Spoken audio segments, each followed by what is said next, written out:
Greetings, survivors. This is Ian, the main narrator of the Infection-Free Zone team, and today I'm going to share some gameplay with you.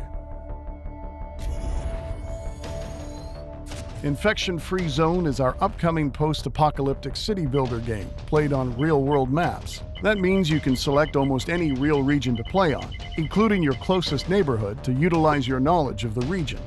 It all starts with choosing the perfect location for your HQ. This is the center of your operations and the living place for the core citizens. It's also your first major warehouse, where all the obtained resources are going to be stored. What's the main difference between Infection-Free Zone and other city builder games is how new buildings are constructed. Instead of building them from the ground up, we rather adapt existing buildings for new needs, to create shelters, warehouses, production buildings, and so on.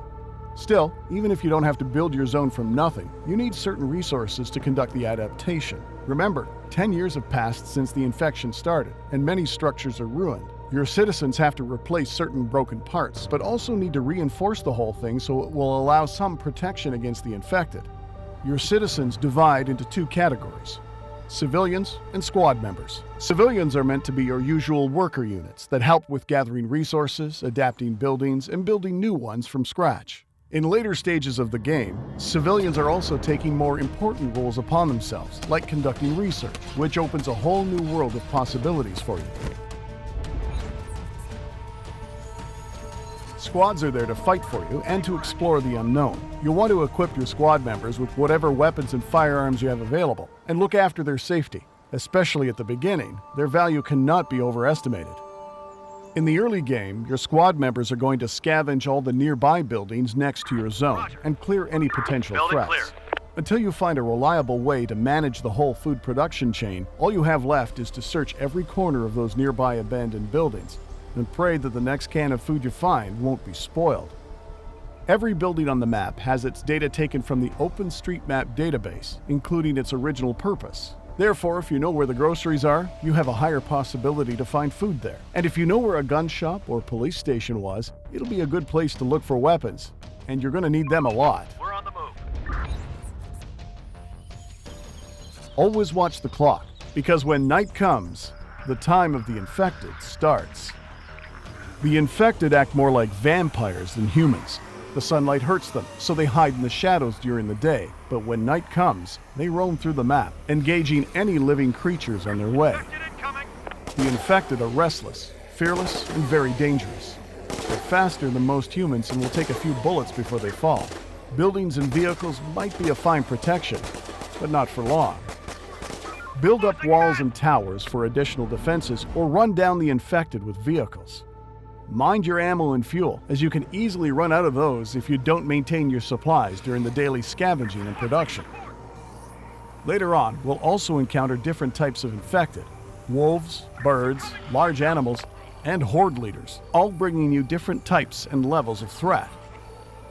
Once the sun rises again, usually the fight is over, as long as there are no clouds. Remember to track the sunsets and sunrise and prepare accordingly to the seasons. Because Infection-Free Zone is based on real-world map data, you can expect the night to be longer during the winter season and shorter in the summer.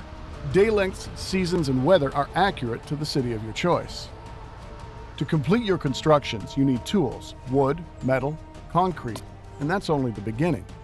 Most of the time, your citizens will gather those resources from nearby parks or other buildings that need to be deconstructed or demolished. Your citizens also require you to provide them with food.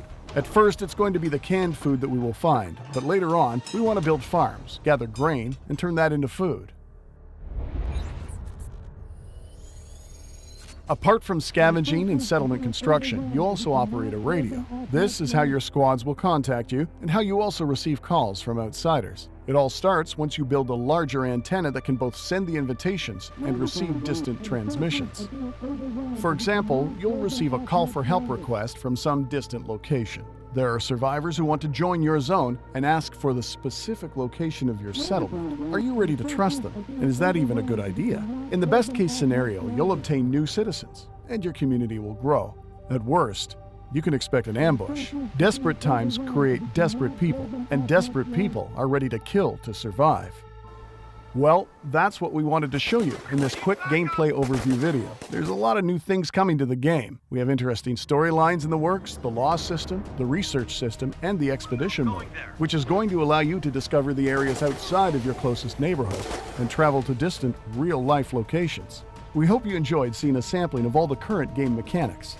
Infection-Free Zone is launching in the middle of next year, although that date is still subject to change depending on the playtest feedback from the community. Thank you all for your amazing support, and stay tuned for more upcoming content in the next months. See you soon in your Infection-Free Zone.